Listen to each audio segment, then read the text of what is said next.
Bonjour à tous et bienvenue à ce webinaire enseigné en classe inversée avec Marie Soulier et Philippe Mérieux. Merci à tous les deux d'avoir accepté notre invitation pour cet événement. Donc pour vous expliquer rapidement, bonjour à tous. Pour expliquer rapidement le déroulé, donc Sophie Couraud, directrice des éditions ESF Sciences Humaines, va commencer par vous présenter la collection Je me lance en classe, dans laquelle s'inscrit l'ouvrage de Marie Soulier, enseigné en classe inversée. Puis, nous passerons à la discussion entre Philippe et Marie pendant à peu près 3/4 d'heure. Puis, nous garderons un dernier quart d'heure pour répondre à vos questions. Donc, n'hésitez pas à poser vos questions dans le chat. Nous les retransmettrons à Sophie, Marie et Philippe pour y répondre à la fin de ce webinaire. Donc, Sophie, je te laisse la parole. Bonsoir à toutes et à tous. Je suis ravie de vous retrouver aussi nombreux pour ces derniers jours de l'année scolaire autour de Marie Soulier et Philippe Mérieux qui vont échanger sur le thème de comment rendre les élèves actifs, acteurs de leurs apprentissages à travers la démarche que Marie Soulier a expérimentée dans sa classe et mis en place, celui donc d'enseigner en classe inversée. Avant de leur donner la parole, je voudrais vous présenter en quelques mots très rapides la collection Je me lance en classe, dans laquelle l'ouvrage de Marie Soulier, point de départ de ce webinaire, est publié. C'est une collection qui a maintenant 3 ans, qui a été lancée au printemps 2020. Ce sont des livres qui sont écrits par des enseignants, pour des enseignants. Ils sont très illustrés, accessibles à tous, et tous les livres de la collection proposent des outils concrets qui ont été testés par les enseignants eux-mêmes et qui sont donc opérants. Ils proposent un développement pas à pas pour vous permettre de vous emparer du sujet qui vous intéresse. Ils proposent des grilles d'analyse pour faire le point sur vos pratiques et des retours d'expérience, qu'ils soient réussis ou moins réussis. Mais comme vous le savez, personne n'est infaillible. Voilà, donc ce sont des ouvrages qui sont vraiment très, très opérationnels pour entrer dans une thématique. Et donc là, Marie Soulier et Philippe Mérieux vont échanger ensemble, puis vous ouvrir la parole autour du thème de la classe inversée. Marie Soulier, vous la connaissez pour beaucoup d'entre vous, est professeure de français dans un collège à Orthez, dans les Pyrénées-Atlantiques, et elle est également consultante en pédagogie numérique. Philippe Mérieux, on ne le présente plus, mais je vais quand même le faire très brièvement.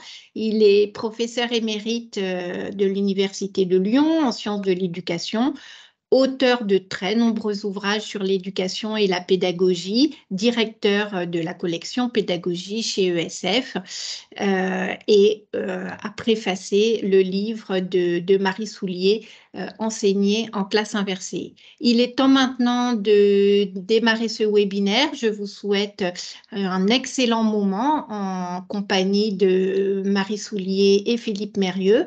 Merci à toutes et à tous pour votre attention, et donc je laisse la parole à Hermine. Merci à tous. Merci beaucoup Sophie pour cette présentation. Je souhaite la bienvenue à tous ceux qui viennent de nous rejoindre. Nous allons démarrer et donc je vous laisse la parole, Philippe et Marie. Et pour précision, donc pour ceux qui n'étaient pas là au tout début, vous pouvez poser vos questions dans le chat.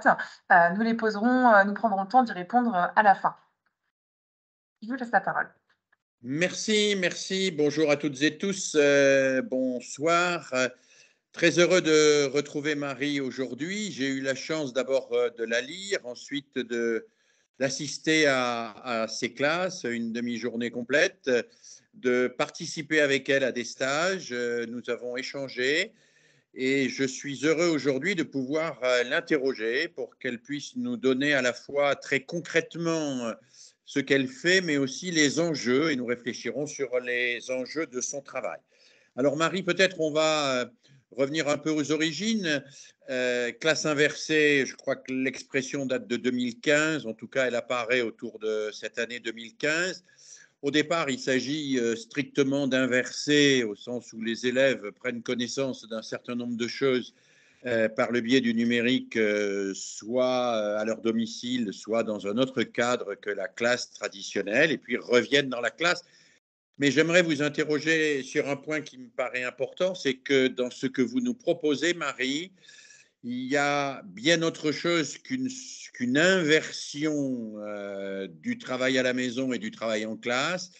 Il y a un changement radical de posture de l'élève. Il y a presque une forme de révolution copernicienne en pédagogie, comme le disait Claparède en 1921, quand il nous expliquait qu'il fallait enfin centrer la pédagogie sur l'élève, pas sur l'enfant, sur l'élève, c'est-à-dire l'enfant en train d'apprendre. Alors, est-ce que le numérique tel que vous l'utilisez, Marie, c'est la recette, en tout cas le moyen pour que on soit plus ouvert à une pédagogie à la fois plus active et plus différenciée, plus impliquante pour les élèves et plus efficace pour l'acquisition des savoirs? Bien, merci pour cette belle question où il y a beaucoup de choses à dire. Merci Philippe et merci aussi Sophie et Arminie pour l'invitation. Évidemment, vous en doutez, c'est un honneur pour moi que d'être interrogée par Philippe Mérieux. Donc, je vais essayer d'être une bonne élève et de répondre le plus possible, précisément possible à ces questions. En effet, oui, on parle de révolution. En tout cas, c'était le cas, c'était ce que je souhaitais faire. Comme je l'ai dit souvent, changer de posture, c'est ce qui m'intéressait. Et c'était pas pour rejoindre ce modèle qui nous vient des États-Unis avec les flipped classrooms, c'est-à-dire ces cours qui sont consultés à la maison et ensuite des activités en classe. Moi, ce que je souhaitais faire, c'était effectivement changer de posture, introduire un mouvement effectivement dans la classe avec tout simplement une inversion que je qualifie plutôt au niveau des tâches. C'est-à-dire que ce que je souhaitais surtout, c'était de mettre en place une classe apaisée où il y a on va dire un partage des tâches, mais ces tâches à la maison, ce sont uniquement des tâches simples. C'est ce que je souhaitais parce que comme je l'ai expliqué souvent dans le livre, mais aussi dans les conférences, moi je souhaitais changer de posture en 2010 pour répondre à une problématique qui était tout simplement le diagnostic d'un échec personnel. Donc un échec personnel avec deux constats, des élèves qui étaient de moins en moins engagés, hein, qui ne participaient pas, voire qui faisaient autre chose. Et deuxième constat, des devoirs dits à la maison que j'avais l'habitude de faire, pareil, qui n'étaient pas réalisés, en tout cas pas par l'ensemble de la classe. Donc l'idée de faire un cours à la maison, c'était pas tout à fait ce que je voulais, c'était plutôt les préparer au cours et le cours, le rendez-vous pédagogique, là du coup devenait plus intéressant puisque bascule des tâches, disais-je, donc bascule des tâches complexes quand l'expert est là. Donc l'inversion, elle se situe dans mon modèle plutôt à ce niveau-là. Voilà, c'est pas des cours, c'est plutôt des capsules de mise en bouche, alors qui peuvent prendre effectivement, vous l'avez dit, l'aspect d'une petite vidéo. À 80% de mes capsules, ce sont des petites vidéos, mais pas seulement, hein, il y a 20% d'autres choses. Donc, parfois, ça peut être juste une image, un son, pourquoi pas une phrase aussi, mais quelque chose de simple, d'accessible à tous. Voilà, ça, c'est la priorité quand je conçois ces mises en bouche. Et ensuite, évidemment, ce qui est intéressant, c'est le changement de posture des élèves en classe, puisque là, l'idée, c'est de les mettre en situation d'investigation autour de notions que j'ai évidemment choisies. Et cette investigation, elle peut se faire sous plusieurs formes. Elle peut être effectivement collaborative, parfois coopérative, hein, avec des tâches donc vraiment distribuées, et puis parfois aussi des investigations individuelles avec des plans de travail. Donc, vous avez aussi mentionné l'aspect numérique, parce que quand vous êtes venu, Philippe Damacas, effectivement, vous avez vu les outils numériques que les élèves investissent presque naturellement aujourd'hui. Mais je voulais vraiment préciser que le numérique, là, du coup, est un facilitateur, n'est pas du tout une condition sine qua non pour mettre en place cette inversion, puisque ce dont on parle, c'est évidemment de posture pédagogique. Donc, Donc, personnellement, quand j'ai commencé en 2010 cette inversion des tâches et cette mise en activité quasi permanente pendant la séance, je n'avais pas beaucoup de numérique. En fait, je ne disposais finalement que d'un vidéoprojecteur. Donc, effectivement, même si aujourd'hui je l'utilise, hein, avec beaucoup de joie d'ailleurs, et je crois de réussite pour mes élèves, c'est pas forcément tout le temps au centre de mes préoccupations. Moi, le centre de mes préoccupations, c'est de mettre en activité l'ensemble des élèves. Et j'ai bien dit l'ensemble des élèves. Hein. Donc, je veille effectivement quand je distribue la mission, hein, quand je donne la tâche, eh bien, je veille à ce que tous les élèves soient engagés. Donc, ça veut dire que je quitte l'espace théâtralisé de la scène, hein, avec le tableau, pour aller au cœur de l'action, c'est-à-dire dans la salle. Et version aussi à ce niveau-là, c'est-à-dire au niveau de l'espace. Hein. Cet espace, cette unité d'action, cette unité de lieu, cette unité de temps aussi, est complètement repensée dans le modèle que je propose à mes élèves. Merci Marie. Moi, pour être venue dans votre classe, comme on le disait tout à l'heure, j'ai le sentiment que votre classe est une vraie classe atelier, au sens presque où Célestin Freinet, Élise Freinet parlaient de classe atelier. Alors, la centration sur le numérique, effectivement, me semble fausser un petit peu l'entrée, parce que le numérique, pour vous, c'est un moyen pour activer les interactions entre les élèves, pour faciliter la constitution des groupes, pour mettre les élèves au travail. Mais en réalité, ce que vous faites dans votre classe, c'est, comme vous l'avez dit si justement et sur quoi vous avez insisté, c'est mettre en activité les élèves, en activité. Alors, je vous demanderai de préciser, bien sûr, la nature de ces activités. Qu'est-ce qu'ils font comme activité dans votre classe? Mais peut-être auparavant, je voudrais témoigner de cet aspect ruche que j'ai vécu. Hein, quand on est dans la classe de Marie Soulier, on a des enfants qui s'activent un peu partout. Il y a un coin avec des costumes de théâtre d'ailleurs, parce qu'il y a aussi l'utilisation de l'art et du théâtre dans ce cours de français. Il y a des élèves responsables de telle ou telle activité qui s'activent. Il y a une vraie différenciation des tâches et des activités aussi. Alors, je vous demanderai de m'expliquer un petit peu comment vous procédez à cette différenciation. Mais on est vraiment dans une ruche active où chacun fait son travail. Et en plus, j'étais très frappé et très heureux sur chaque table. Ce sont des tables rondes autour desquelles les élèves se répartissent, un système d'îlots. Il y a un certain nombre d'éléments forts, d'éléments clés qui sont écrits. Et parmi ces éléments clés, un certain nombre sont à mes yeux tout à fait déterminants. En particulier, repère toujours ce que tu apprends dans ce que tu fais. L'essentiel, c'est l'apprentissage. Il y a aussi à disposition des élèves des tas de matériaux. Enfin, on est vraiment dans une pédagogie où l'élève se met au travail. Et c'est ça que peut-être vous pourriez nous expliquer. Quel type de travail, comment vous vous y prenez? Puis on prendra quand même un peu de temps pour préciser l'usage que vous faites du numérique, que vous êtes quand même devenue particulièrement experte. Alors, quel travail font vos élèves dans la classe? Quel type de travail font-ils?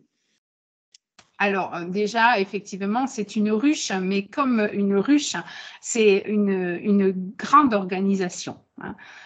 C'est ça qui est un petit peu déroutant quand les collègues se lancent dans une pédagogie active. Ils se rendent compte assez rapidement, ils se disent, bon, la mise en activité, c'est très bien, mais il faut la cadrer. Et effectivement, que font les élèves dans la classe? En fait, il y a un protocole qu'ils connaissent parfaitement bien. Voilà, il y a des temps très, très repérables par la classe. Donc, la première activité, c'est ce que j'appelle la phase d'interaction, rentrer un petit peu dans la tâche avec un petit rappel. C'est une phase qui dure 5 à 10 minutes. Hein. C'est Ça peut être très, très court, mais elle est nécessaire parce qu'elle permet de faire le pont, le lien entre ce qui a été visionné la veille, donc cette fameuse capsule de mise en bouche, et l'investigation qui va suivre et qui est évidemment le cœur du cours. Donc, cette phase-là, c'est 5-10 minutes. Pendant ce moment-là précis, en règle générale, je pose une question. La question, elle est assez simple. C'est pratiquement tout le temps la même. C'est ce que vous aviez vécu d'ailleurs. Hein.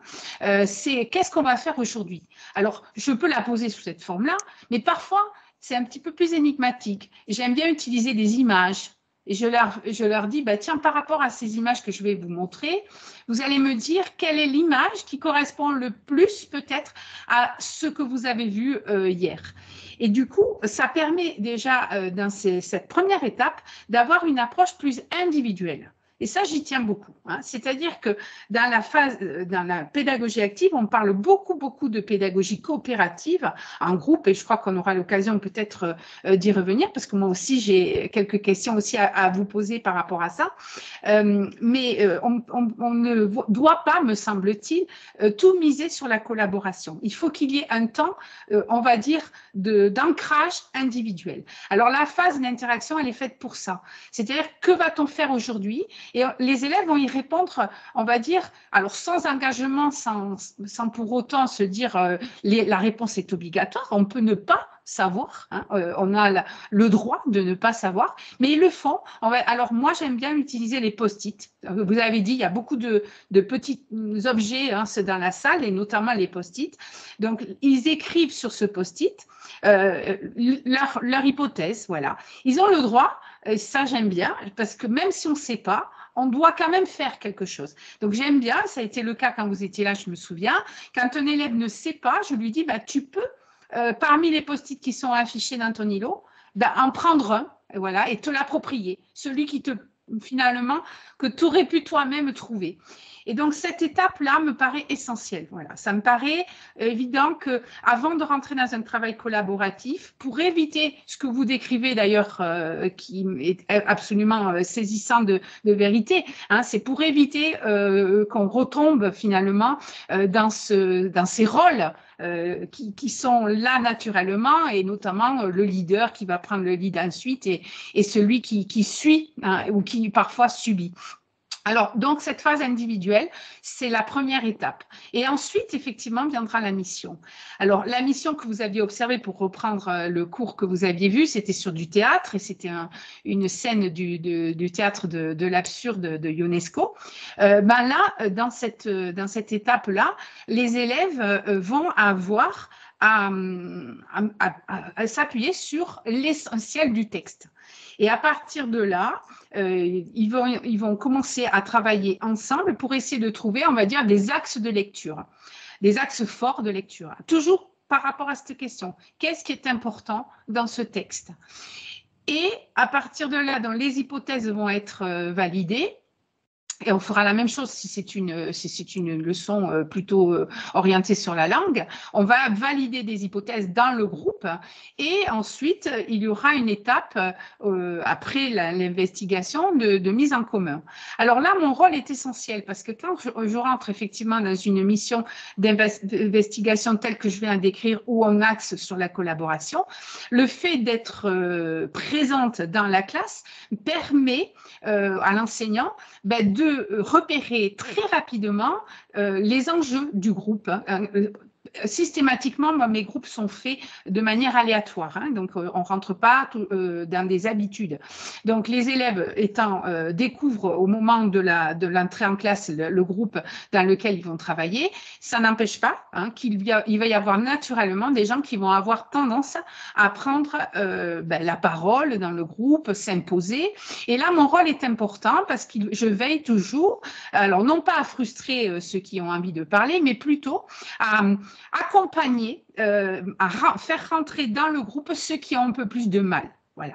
Ça me permet aussi d'établir de la différenciation à ce moment-là précis, puisque quelquefois, le jeune qui est un petit peu en retrait, qui est un petit peu passif, Ça peut être aussi parce que lui, il n'est pas rentré dans le texte, il y a des choses qui bloquent, des éléments bloquants.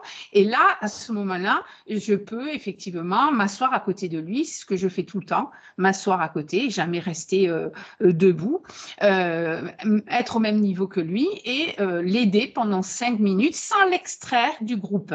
Hein, parce que ça, j'y tiens. Je souhaite vraiment à ce moment-là que le jeune reste dans le groupe. Donc, ce moment-là, hein, ce moment d'intervention, si besoin est important. Et puis après, une fois que les groupes sont rentrés dans une proposition, il va y avoir un déplacement, alors là, de la classe, hein, de l'ensemble de la classe, vers le tableau central, où là, les élèves vont pouvoir donner compte, rendre compte, montrer aux autres groupes le fruit de leur investigation. Et ce moment-là est un moment précis et également précieux, qui est, encore une fois, qui fait partie de ce protocole. Et du coup, ça me permet là de éventuellement corriger, compléter, mais j'attends d'avoir les 5 ou 6 rapporteurs qui eux aussi d'ailleurs sont tirés au sort de manière aléatoire. Ce qui permet aussi le fait de faire ce tirage au sort de manière aléatoire au dernier moment, ça évite aussi peut-être ceux qui ont envie de s'extraire un petit peu du groupe, de rester impliqués parce qu'ils ne savent pas justement s'ils vont être choisis par le sort. Voilà. Donc, en gros, là, je viens de décrire une forme de ma classe inversée. C'est la forme que vous avez vue, c'est-à-dire quand je choisis la forme collaborative. Mais il y a évidemment d'autres approches. Merci Marie. Alors, si je récapitule, il y a une accroche à travers des petites vidéos. On pourrait imaginer d'ailleurs, si on n'est pas capable de faire ces vidéos, qu'on les trouve, qu'on les débusque quelque part, ou bien même qu'on fasse une accroche à partir d'une petite lecture ou d'une petite réflexion. La vidéo n'est pas incontournable dans ce domaine-là.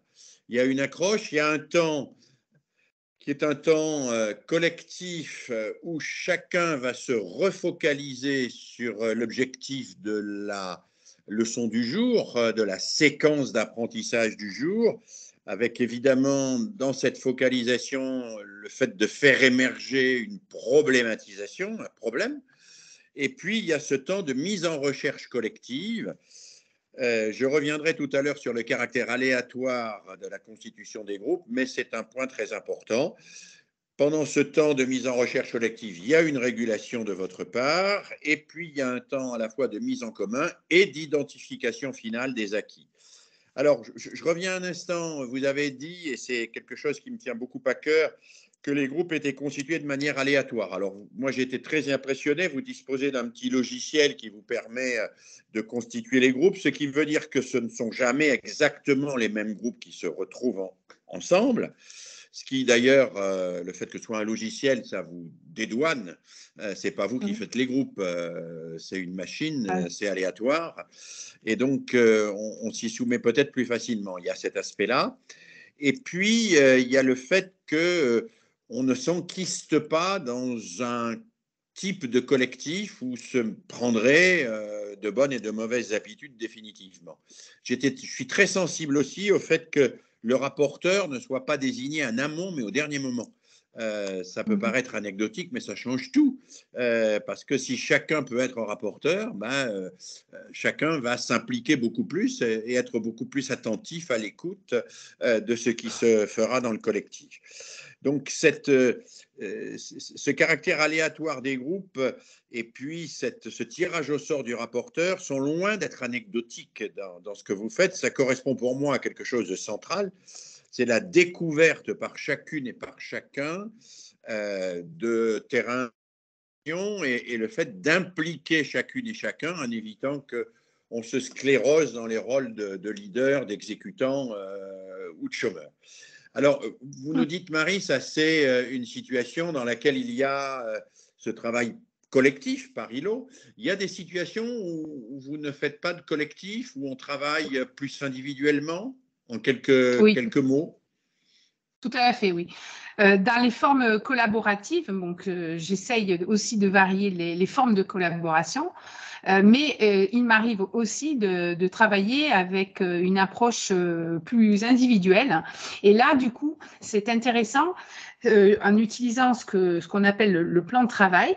Là, on va avoir une autre atmosphère dans la classe, hein, beaucoup plus. Alors, la ruche, là, du coup, elle est. On va dire que toutes les abeilles sont presque. On va dire presque en veille. Hein.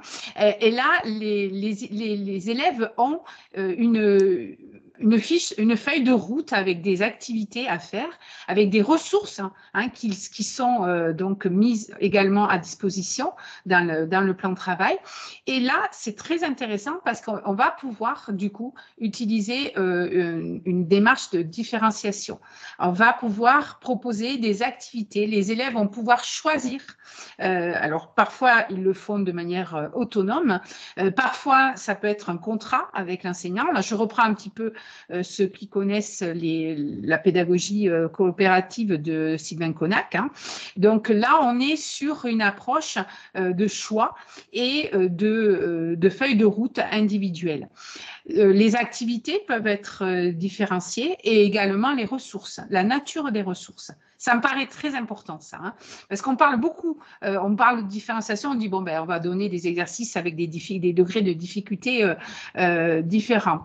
Moi, j'aime beaucoup plutôt jouer sur la nature des ressources que les élèves vont pouvoir utiliser pour aider, par exemple, à l'écriture.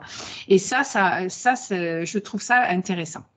Donc, oui, un petit peu, qu'est-ce que vous entendez par nature des ressources, juste pour donner un exemple? Alors, un exemple concret, on va pouvoir, le dernier que j'ai en tête, un récit d'aventure. Et dans le récit d'aventure, je propose donc des étapes hein, pour amener vers la construction du schéma narratif. Et dans les ressources que j'ai déposées pour les élèves qui ont le plus besoin d'aide, je leur ai déposé un modèle. Voilà. Donc, on pouvait avoir accès à un modèle de l'attendu. Certains l'ont utilisé, c'est très structurant parce que finalement, ça permet de voir ce qu'attend le professeur en termes de volume, en termes aussi de construction. Et d'autres n'en ont pas eu besoin et sont passés à côté de cette aide. Donc, vous voyez, c'est ça que je parle de nature de ressources. Ça peut être pour certains carrément le modèle. Alors, le modèle que j'ai construit moi-même, hein, évidemment. Et ça peut être parfois, à la place d'avoir un modèle complet, on peut donner 2-3 éléments, 2-3 coups de pouce ponctuels. Mais ça va dépendre, en fonction de l'avancée dans la construction du récit, ça va dépendre des besoins de l'élève. Donc, j'essaye d'anticiper à quel moment ça pourrait éventuellement poser problème et j'outille mon cours avec donc des petits coups de pouce, des ressources que j'ai produits moi-même ou que je vais chercher si besoin est et je donne aux élèves la possibilité de les utiliser ou pas les utiliser. En tout cas, ce n'est pas pénalisant parce qu'on va les utiliser. Voilà. Ce que je dose, évidemment, c'est la production finale. Donc voilà, donc des ressources, ça peut être l'accès à, si je veux par exemple les faire travailler sur un thème, je veux peut-être donner tout de suite un texte ou alors une affiche ou alors un extrait d'une vidéo, donc 3 médias différents. Trois supports différents et l'élève choisit. Voilà, il a ce choix, il va aller soit vers le texte et à tout moment, il peut changer ou voire même consulter les 3 ressources. Merci Marie. C'est le plan de travail. Je vous interrogerai tout à l'heure sur la somme de travail que tout ça représente et comment on peut mutualiser les travaux des uns et des autres. Mais peut-être juste sur cette affaire de plan de travail, pouvez-vous nous préciser comment vous structurez ce plan de travail? Ce n'est pas le même pour chaque élève, c'est en fonction de l'analyse que vous faites des résultats et des besoins de chaque élève. Alors, il y a néanmoins des passages incontournables, il peut y avoir des plans de travail identiques. Dites-nous-en un tout petit peu plus pour qu'on comprenne le type de différenciation que vous mettez en œuvre. En fait, on ne peut pas, à mon avis, proposer un plan de travail individualisé au sens de je fais un plan de travail pour chaque élève en particulier. Enfin, moi, en tout cas, c'est pas ce que je fais. Et en règle générale, j'en propose 3. Voilà, j'ai trois plans de travail avec un degré d'autonomie différent. Donc, il va y avoir pour ceux qui vont avoir le plus besoin d'être tutorés, il va y avoir un plan de travail qu'on appelle feuille de route, hein, qui va être beaucoup plus cadré, avec des étapes, avec des ressources, comme je vous l'ai dit, avec des ressources qui seront peut-être un peu plus facilitantes. Et puis de l'autre côté, à l'autre bout, il va y avoir un plan de travail où il va y avoir un petit peu plus d'autonomie de l'élève, c'est-à-dire il va y avoir peut-être plus de choix. Hein. Il aura plusieurs possibilités. C'est très parlant au niveau d'un récit, d'une rédaction, par exemple. Hein. Dans une rédaction, on peut effectivement, pour certains, leur laisser la main, hein, vraiment, leur donner la structure, mais leur laisser un maximum de possibilités. Et pour d'autres, eh bien, on va plus les aiguiller. Alors, les aiguiller sur les étapes, hein, c'est-à-dire comment on construit le récit, comment on l'accompagne, ce récit. À quel moment on va passer, par exemple, de la partie du sujet, de l'analyse du sujet, à la construction du schéma narratif. Et dans le schéma narratif, de quoi va-t-on avoir besoin? Il peut y avoir, par exemple, un petit rappel de l'utilisation du temps, des temps du récit. Vous voyez, ça peut être des petites capsules que je vais réutiliser, que j'ai déjà utilisées par le passé et que je vais la remettre dans la feuille de route. Donc, pour être très clair, en fait, je vais proposer pour l'activité, un peu comme au restaurant, voilà, hein, des formules, des formules différentes, avec plus ou moins de choix. Et donc, les jeunes se positionnent et choisissent. Alors là, c'est ma façon de faire. Je n'impose pas. Je ne dis pas à un élève, tiens, toi, tu vas prendre plutôt la feuille de route. Je laisse le choix. Je présente le menu, comme au restaurant, je dis voilà, là vous avez ce type de ressources, là vous avez un plan qui est un peu plus cadré, etc. Là vous avez quelque chose d'un petit peu plus libre, et puis les jeunes ont la possibilité de choisir. Et ça c'est intéressant parce que en laissant ce choix, ça permet toujours finalement, quand on a pris par exemple quelque chose qui est très directif, de se dire à un moment donné, moi ça ne me convient plus, je vais passer sur quelque chose d'un petit peu plus libre. J'essaye de faire en sorte que les élèves puissent aussi passer de l'un à l'autre sans que j'impose quoi que ce soit. Voilà. Donc, merci Marie. J'espère que c'était clair. Il faudrait montrer. Oui, on comprend bien qu'il ne s'agit pas d'un plan de travail individualisé qui demanderait une sorte de diagnostic a priori qui permettrait de savoir exactement ce dont a besoin chaque élève. Il s'agit de personnaliser le travail. Hein, c'est ça. C'est ça. Et personnaliser le travail en offrant des possibilités diverses de mener ce travail de façon plus ou moins guidée avec telle ou telle ressource. C'est-à-dire qu'on offre pour un même travail à des élèves différents des chemins différents qui sont plus ou moins guidés, étayés, assortis de conseils et de modèles et qui leur permettent de mener à bien le travail que vous leur demandez. Alors, Marie, le temps passe vite et on vous écouterait pendant très longtemps. Moi, j'ai des questions maintenant que se posent sans doute un certain nombre de ceux qui nous ont rejoints. Je vais vous les poser en vrac et puis vous y répondrez comme vous voulez. D'abord, vous avez quand même la chance d'avoir une classe que vous êtes quasiment la seule à utiliser, pas tout à fait, mais presque, et où vous installez énormément de matériel. Ce n'est pas le cas de tous les collègues. Est-ce que ce que vous proposez là, ça n'est pas quand même quelque chose qui est réservé à quelques privilégiés, à la fois en termes de discipline, le français, ça pourrait être vrai pour l'histoire géo, par exemple, et en termes de cadre architectural, environnemental.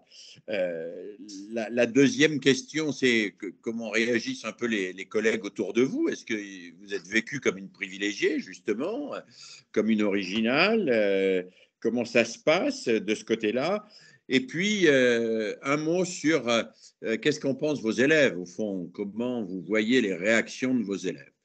Et puis, on passera à la deuxième partie de notre échange. Je vous laisserai m'interroger si vous le souhaitez. Voilà. Alors d'abord, voilà, vous êtes une privilégiée. Vous avez créé énormément de choses. C'est titanesque tout ce que vous avez fait.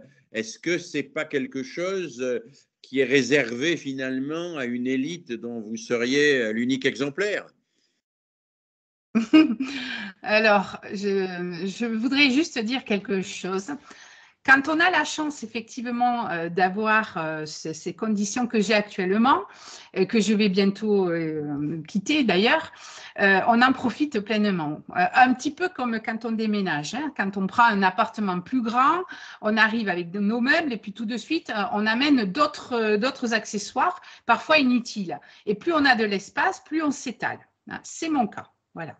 Maintenant, je crois qu'un professeur se doit d'être adaptable à toutes les situations. Alors, y compris la salle de classe. Voilà. La salle de classe, elle peut être parfois confortable, parfois pas. Alors là, vous êtes venu dans un moment où j'étais dans une salle, effectivement, Algeco, mais une grande salle. Ça n'a pas toujours été le cas. Et je trouve ça très intéressant d'être capable de s'adapter à ce que l'on a et parfois à ce que l'on n'a pas. Voilà. Parce que si on associe la pédagogie à on va dire des accessoires qui vont du tableau vidéoprojecteur aux tablettes, aux vitres, aux tables, etc., je crois qu'on fait fausse route. Voilà. Le cœur n'est pas là, l'essentiel n'est pas là. Je crois qu'aujourd'hui, par l'expérience de ce déménagement, où j'ai quand même changé de salle 5 fois en 1 an et demi, je suis passée de cette salle à un entrepôt où il n'y avait absolument rien, à une salle à 30 mètres carrés où il n'y avait absolument rien. Du coup, je crois, même si au début c'est assez déroutant, je pense que j'ai réussi à m'adapter au contexte. Et je parle même du contexte spatial. Donc, je crois que c'est important de dire aux collègues qui m'écoutent que oui, effectivement, aujourd'hui, j'ai cette chance-là et je la reconnais. Je reconnais que je m'étale, que je peux amener du matériel, je bricole aussi pas mal. Bon. Et du coup, ça me permet, au même titre que ce dont on a parlé tout à l'heure, les tablettes et le numérique, ce sont des outils facilitateurs, mais je ne veux pas et je ne dois surtout pas m'enfermer là-dedans parce que si je m'enferme, je n'avance plus. Donc, il faut s'attendre à… Je me permets sur ce point, Marie, de dire une chose qui me semble importante, qui complète votre propos. Ce qui est important, c'est moins le cadre que souvent on subit, qu'on n'a pas toujours la possibilité de choisir, et c'est dans l'immense majorité des cas quelque chose qu'on subit, que la façon dont ce cadre est habité. Et je pense que ce que vous nous dites, c'est qu'il faut habiter le cadre, quel que soit ce cadre. L'habiter, ça veut dire qu'il faut que ce cadre, nous y pensions un peu dans la perspective des activités qu'on va y faire. C'est-à-dire qu'on organise le cadre en fonction des activités qu'on va y faire et qu'on prenne du temps. Et ça, ce n'est pas du temps perdu, à mon avis, pour, même si on n'y est que pour 2 heures, mettre des choses au mur, mettre les tables d'une certaine manière, mettre sur les tables un certain nombre de papiers ou d'outils, que tout ça, ce que Célestin Freinet appelait le matérialisme pédagogique, c'est loin d'être du temps perdu parce que tout simplement, les élèves ne sont pas de purs esprits, que les élèves y travaillent dans un cadre qui est très largement déterminant de leur réussite et ce cadre leur envoie des messages et des messages extrêmement importants. Demandons-nous toujours, et moi je le fais chaque fois que je rentre dans une classe, quels sont les messages que cette classe m'envoie. Quand je vois une classe avec des photocopies d'il y a 10 ans sur l'armoire, je me dis le message c'est… Vous pouvez laisser traîner vos affaires et ne pas rendre votre devoir à l'heure, ça n'a pas d'importance. Je ne range jamais mes affaires moi-même. Voilà. Quels sont les messages que la salle envoie? Une salle parle et vous êtes capable de faire parler les lieux en fonction de ce qu'on veut y faire dedans. Alors évidemment, c'est plus facile pour nos collègues de physique-chimie ou de SVT qui ont des laboratoires adaptés. C'est vrai pour nos collègues d'éducation physique aussi, hein, qui organisent l'espace. Mais vous nous montrez que cette organisation de l'espace, ça n'est pas vrai simplement dans les disciplines expérimentales ou physiques, c'est fondamental dans toutes les disciplines, y compris celles qu'on nomme à tort plus spéculatives. Hein. Alors, un mot, Marie, parce que le temps passe vite. Dans votre collège, il n'y a pas de tension particulière. Quelle place vous avez dans le système collège où vous êtes? Est-ce que vous avez fait des émules? Est-ce que ça se passe bien? Quelques mots simplement. Des émules, je ne pense pas, parce que je n'ai pas connaissance actuellement d'autres collègues dans mon établissement qui pratiquent la classe inversée. On va dire que ma place, alors moi je travaille dans ce collège, je ne suis qu'à mi-temps, donc ça c'est vraiment aussi un paramètre important à souligner parce que évidemment je ne peux pas m'impliquer pleinement. Mais bon, j'ouvre toujours ma salle de classe. Hein, les collègues peuvent venir à tout moment. Je reçois d'ailleurs pas mal de collègues qui viennent me voir, soit en visio ou qui assistent aux cours. Moi, je n'ai pas véritablement, pour l'instant, on va dire, de retour sur cette manière d'enseigner. Je pense que la richesse dans une équipe pédagogique, c'est d'avoir justement une multitude d'approches pour les élèves. Hein, parce qu'au sein d'une équipe, évidemment, tout le monde a sa façon de travailler. Et souvent, on me pose la question, mais comment font les élèves quand ils sont passés de la classe inversée à un cours différent? Moi, je fais absolument confiance à cette capacité qu'ont les élèves à s'adapter, parfois même plus que nous, les adultes. Et je ne pense pas que ça pose de vrais problèmes. Je vois que dans le chat, on me pose aussi pas mal de questions sur l'évaluation. C'est vrai qu'on n'en a pas parlé. Peut-être dire un mot là tout de suite. L'évaluation, c'est dans la classe inversée, on appelle ça le chef-d'œuvre. Donc, c'est toute forme de production qui est évaluée. Et cette production, elle prend la forme qui peut aller de la dictée traditionnelle au devoir de brevet du collège à des productions plus créatives sur des modes, alors sur l'écriture, à l'oral, etc. Et en ce qui concerne l'évaluation, elle est, moi j'utilise l'évaluation sans notes avec des compétences qui sont validées tout au long de l'année. Et du coup, les élèves sont évalués. Alors, à des moments, des périodes, hein, notamment lorsqu'il y a des grosses productions, je pense aux expressions écrites, je leur laisse une période, c'est-à-dire qu'ils ont la possibilité de revenir plusieurs fois sur leur écrit. C'est-à-dire que je leur donne, alors je le fais souvent à l'oral, j'utilise pour le coup des QR codes que je mets sur les copies, où je fais des commentaires pour aller plus vite, où je leur donne des pistes d'amélioration. Alors, je ne le fais pas systématiquement pour tout le monde, hein, mais quand un élève a vraiment une grosse difficulté, je lui laisse cette possibilité de revenir, c'est pour ça qu'on parle de chef-d'œuvre, hein, de revenir sur son ouvrage et de continuer à l'améliorer s'il le souhaite. Donc, des périodes sur des grosses productions qui vont par exemple, d'une semaine à 15 jours, et on peut refaire et revenir sur cette écriture. Voilà pour ce qui concerne l'évaluation. Merci Marie. Je précise pour tous ceux et toutes celles qui nous écoutent que ces questions-là sont traitées dans l'ouvrage de Marie, que vous a présenté Sophie Coureau tout à l'heure.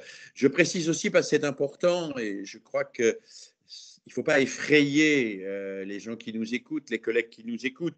Ce que nous présente Marie, ce n'est pas clairement un ensemble d'outils, c'est un renversement de posture, c'est mettre les élèves au travail. Au fond, mettre les élèves au travail, et elle nous propose des tas d'outils pour faire ça. On n'est pas obligé de se saisir de tout et de faire exactement comme elle. Elle a beaucoup prospecté, elle a imaginé des tas de choses. Vous nous direz tout à l'heure toutes les ressources que vous mettez à disposition des collègues, mais on peut avancer vers les mêmes finalités que vous vers un travail centré dans la classe sur l'élève en activité, sans être complètement dans un système qui soit identique au vôtre. Voilà, je crois que c'est important de le préciser et tout ceci, bien sûr, renvoie à votre ouvrage. Alors Marie, il ne nous reste pas énormément de temps. Quelques mots, vous souhaitiez m'interroger. Alors, je suis curieux de savoir ce que vous souhaitez me demander. Alors, j'avais tellement de questions, mais je vais être obligée de sélectionner peut-être une question qui m'a particulièrement intéressée quand vous êtes venu. Vous avez parlé dans vos ouvrages, souvent vous parlez de l'autonomie et vous dites à juste titre, bien sûr, que c'est pas un don, l'autonomie, on ne naît pas comme ça. On peut construire, en fait, en tant qu'enseignant, des situations dans lesquelles les élèves vont apprendre à devenir autonomes. Alors, la question que j'ai, c'est plutôt pour les enseignants qui se lancent en classe inversée. Souvent, ces enseignants, quand je leur explique qu'on met en place des situations où les élèves vont être autonomes, ils ont quelques doutes sur leur capacité à mettre en place ce type de situation. Est-ce que vous avez, vous, quelques conseils que vous pourriez donner à ces collègues que je rencontre, et du coup, je me ferai le porte-parole, pour essayer de rassurer ces collègues en leur donnant quelques conseils sur les élèves autonomes, comment on les rend autonomes à travers des situations concrètes. Oui, alors on peut rappeler ce qu'on disait tout à l'heure, hein, ce que vous disiez très justement, l'autonomie n'est pas un don.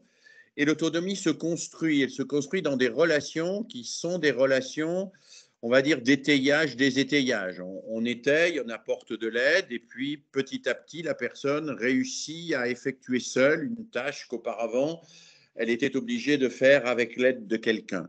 Et donc, cette autonomie se développe progressivement, se différencie. On n'est pas tout de suite autonome dans la rédaction d'un texte narratif.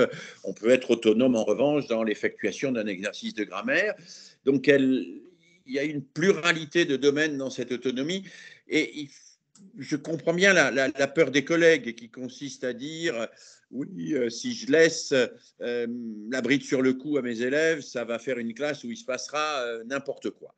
Je pense que ce n'est pas vrai. Je pense que la peur des collègues d'être débordés est une peur qui vient d'un préjugé selon lequel il faut organiser la discipline avant d'organiser le travail. Moi, je crois que ce que vous montrez, c'est exactement l'inverse, c'est que l'organisation du travail permet d'organiser la discipline et que c'est l'organisation du travail minutieuse, précise, avec des temps extrêmement identifiés, où on s'adresse à tout le monde, là où chacun fait quelque chose de spécifique, là où on travaille en groupe, là où on lit, là où on répond. C'est organiser le travail, n'organisez pas la discipline. Si vous organisez bien le travail, et si vous l'organisez avec ce que le philosophe Alain, qui n'était pas un pédagogue anarchiste, hein, bien au contraire, appelait la patience d'atelier, c'est-à-dire avec ce souci du faire et du bien faire, organiser le travail, organiser l'atelier. Je pense que l'autonomie est, on va y arriver progressivement. Je pense aussi que les élèves vont progressivement être en mesure de découvrir les vertus de la coopération dont vous nous parlez. Et juste un mot, parce que le temps nous presse, pour dire que nous n'en avons pas encore parlé, mais c'est un élément très important dans vos propositions, c'est l'entraide. Hein, l'entraide entre élèves. Si les chercheurs sont assez unanimes, tous confondus sur un sujet, c'est bien sur celui de l'entraide entre élèves. Je vois que quelqu'un pose la question des neurosciences. Récemment, dans un document que l'Éducation nationale a fait passer, émanant du conseil scientifique présidé par le neuroscientifique Stanislas Dehaene, on dit très clairement, et je partage complètement cela, qu'il faut promouvoir l'entraide entre élèves. Bon. Promouvoir l'entraide entre élèves. Nous savons que cela profite à celui qui est aidé comme à celui qui aide, parfois plus à celui qui aide qu'à celui qui est aidé. Nous savons aussi que ça permet un exercice absolument déterminant dans l'acquisition de l'autonomie et la structuration de l'intelligence, qui est la reformulation. Ça paraît tout bête, la reformulation, c'est fondamental. Si vous avez une classe de 25 élèves, que vous demandez à Charlotte ou à Ahmed de reformuler ce que vous avez dit, il n'y a que Charlotte ou Ahmed qui vont reformuler. Il n'y a qu'eux qui vont avoir eu cette possibilité de s'approprier de l'intérieur ce que vous avez dit. Il faut que la reformulation soit démultipliée, ce qui est possible grâce au plan de travail, ce qui est possible grâce à la coopération, ce qui est possible grâce à l'entraide.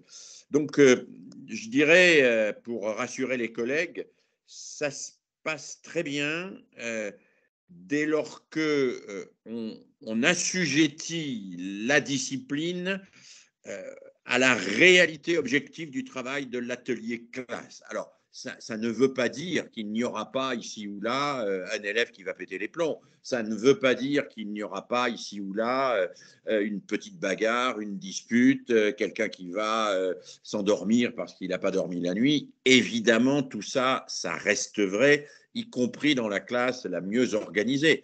Mais ça veut dire que l'organisation, ce que nous appelons la forme scolaire, au lieu d'être définie a priori, on est assis les uns derrière les autres, c'est le wagon de chemin de fer ou c'est l'autobus, et puis on fait la même chose en même temps en écoutant quelqu'un ou en l'écoutant pas, ça veut dire que cette forme scolaire n'est pas aujourd'hui la meilleure manière d'apprendre. Voilà. Il y a des manières d'apprendre qui consiste à se mettre au travail. Et se mettre au travail, c'est ce que vous proposez dans votre ouvrage et à vos élèves. On va donner maintenant la parole à Herminie Baudry. Nous n'avons pas énormément de temps, mais quand même, je lui propose de résumer quelques-unes des questions qui sont apparues dans le chat. Et je demanderai à Marie Oui, si elle veut Philippe, vous bien m'entendez? tenter d'y répondre, mais d'y répondre brièvement, bien sûr. Alors, Herminie, quelles sont les principales questions qui sont apparues? Alors, il y a pas mal de questions à poser. On va prendre, comme on a commencé un petit peu en retard, on va regarder 10 minutes pour y répondre. Alors déjà, justement, là, quelqu'un rebondissait à ce que vous disiez. Pratiquez-vous la différenciation au cours des évaluations? Coup de pouce, comment en tenez-vous compte alors dans le niveau de maîtrise? Alors, Marie, on va aller vite. Est-ce que vous préférez, Marie, qu'on pose toutes les questions ou vous répondez à chacune séparément? Je peux répondre rapidement. Oui, dans l'évaluation, effectivement, il peut y avoir des degrés de maîtrise différents.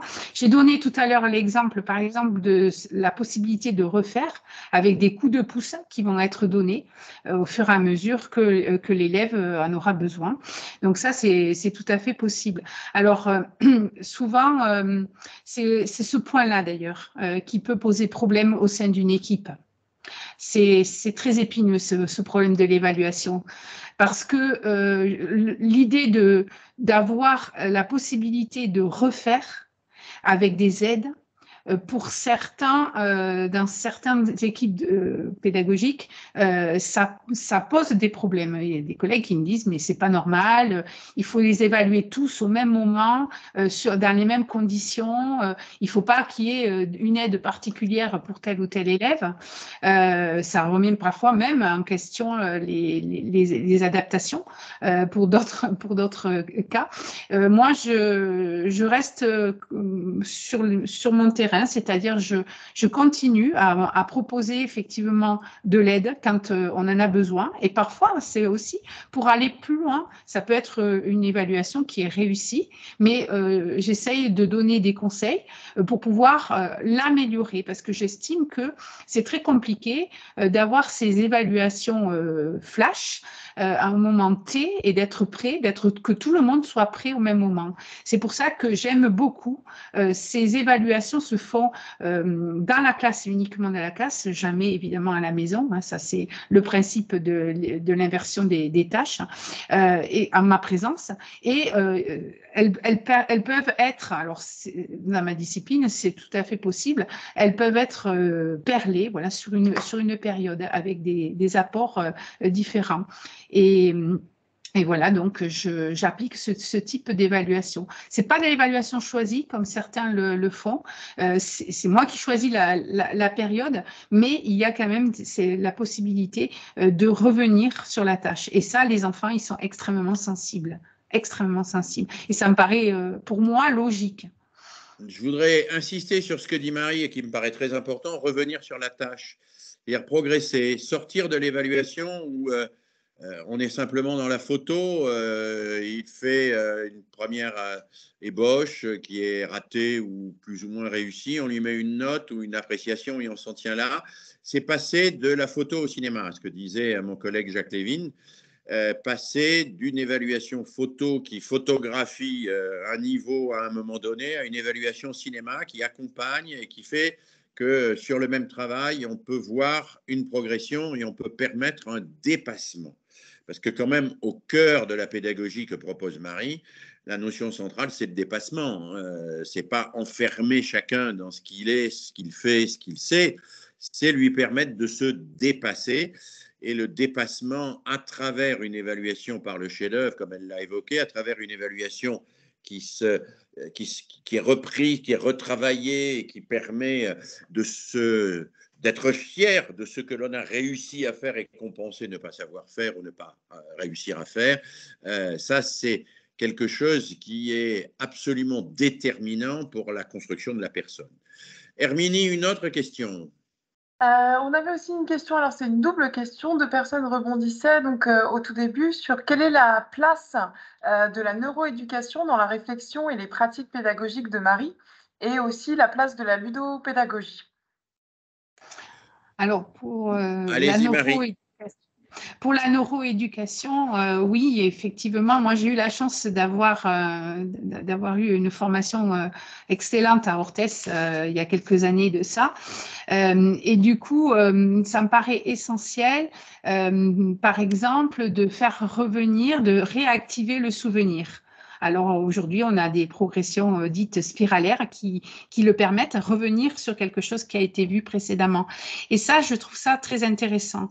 Très intéressant, notamment quand on est dans une pédagogie active, parce que ça permet aussi d'avoir une photo de ce qui reste de l'apprentissage après 2 mois, 3 mois, après donc le phénomène de l'oubli. Hein. Et là, réactiver ce souvenir à travers la consultation des chefs-d'œuvre, qui sont d'ailleurs affichés en permanence. Il y a une galerie des chefs-d'œuvre dans ma salle, même virtuelle. Donc, ça permet de réactiver ce souvenir.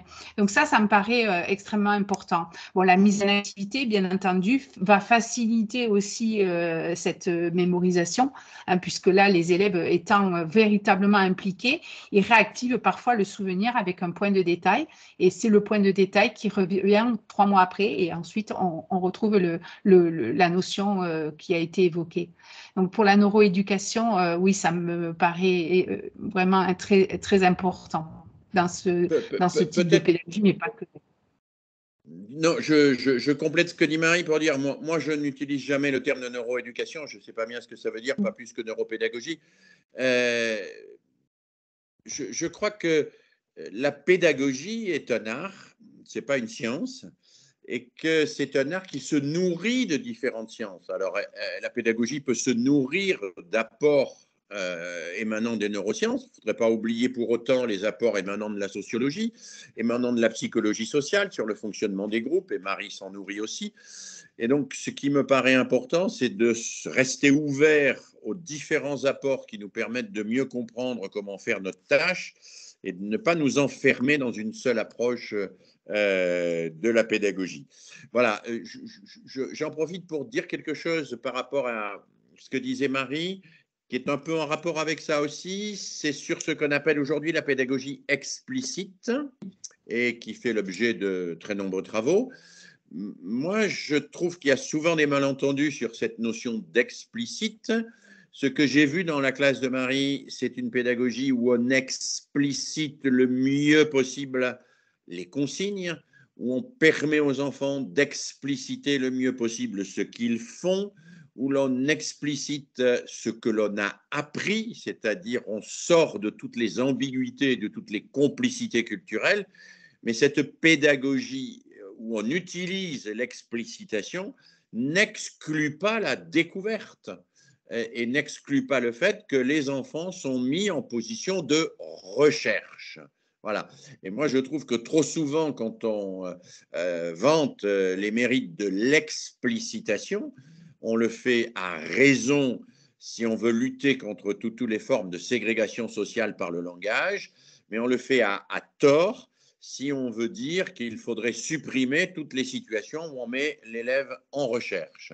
Herminie, une autre question?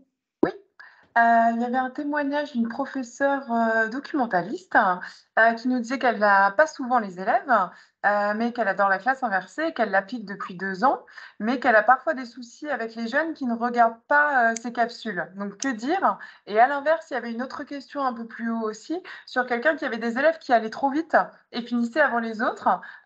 Donc, pareil, que faire dans ces situations-là? Marie, à vous. Alors, pour le professeur documentaliste, la réponse, elle est assez simple. La capsule, elle peut être vue aussi dans le cours, ce que font d'ailleurs parfois des collègues du premier degré.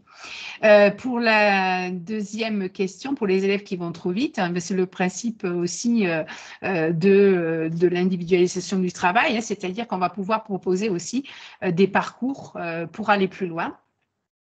Il faut pas, il faut avoir tout anticipé, je dirais. Moi, ce que j'essaye d'éviter, c'est l'inactivité. Voilà. Parce que quand il y a inactivité, il y a ennui et puis c'est là que commencent les problèmes. Donc, je pense qu'il faut avoir toujours en tête une activité pour aller plus loin. Alors, ça peut être une activité personnelle, mais ça peut être aussi, comme l'a dit monsieur Philippe Mérieux, ça peut être l'entraide. Hein. On a fini, bah, tiens, on va aller donner un coup de main à l'élève à côté ou au groupe d'à côté, le groupe voisin. C'est important. Quelqu'un l'a évoqué dans le chat. Vous avez certainement compris que dans cette accession à l'autonomie, hein, à la mise en activité, en fait, il y a un cadre.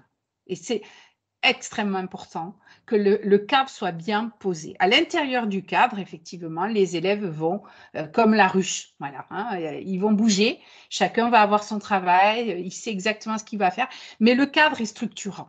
Ça, c'est vraiment, j'insiste là-dessus parce que c'est ce qui me paraît l'essentiel dans ma pédagogie, c'est ça.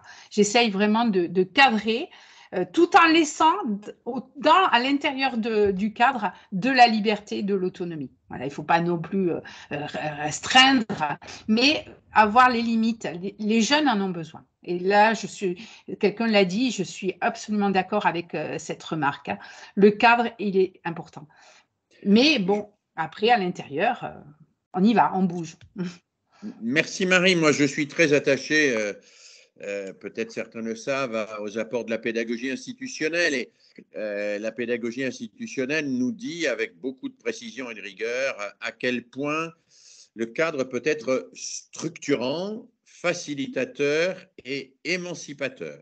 Il y a des cadres qui ne permettent pas l'action, qui sont des cadres normalisateurs.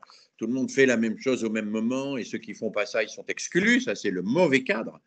Mais il y a le cadre qui fait tenir debout, qui institue, fait tenir debout les choses ensemble. Et je crois que la différenciation pédagogique dont a parlé Marie, je pense que le travail en îlot, le travail en atelier, le travail inversé tel qu'elle l'a présenté, nécessite cette mise en perspective, ce temps de focalisation au début qu'elle a bien décrit, et nécessite que les élèves collectivement soient associés à la réflexion sur la pertinence de ce cadre. Hein, c'est ce que certains collègues appellent parfois le conseil. C'est le fait que les élèves comprennent que les contraintes, il y en a, mais que les contraintes ne sont pas des choses qui nous empêchent de nous exprimer, mais qui nous permettent et qui permettent à tous de s'exprimer. Je crois que dans la classe de Marie que j'ai vue, les élèves accèdent à cette conscience qu'il y a des belles contraintes nécessaires. On va prendre une dernière question, Herminie, et puis je laisserai Marie proposer quelques prolongements bibliographiques et cytographiques pour approfondir la réflexion. La dernière question, si vous voulez bien. Alors, une dernière qui avait été posée un peu plus tôt, je pense qui rebondissait sur le plan de travail. Existe-t-il aussi bien en langue et en études de texte? Oui, bien sûr, oui, oui. Il existe dans les deux. Enfin, si vous allez sur mon blog, vous en trouverez. C'est le même principe. Hein. C'est vrai que j'ai donné l'exemple de l'écriture tout à l'heure, mais on va avoir la même chose avec des étapes, avec des ressources, des rendus aussi intermédiaires, des évaluations intermédiaires qu'on va trouver aussi bien dans l'étude de texte que dans un parcours plus linguistique.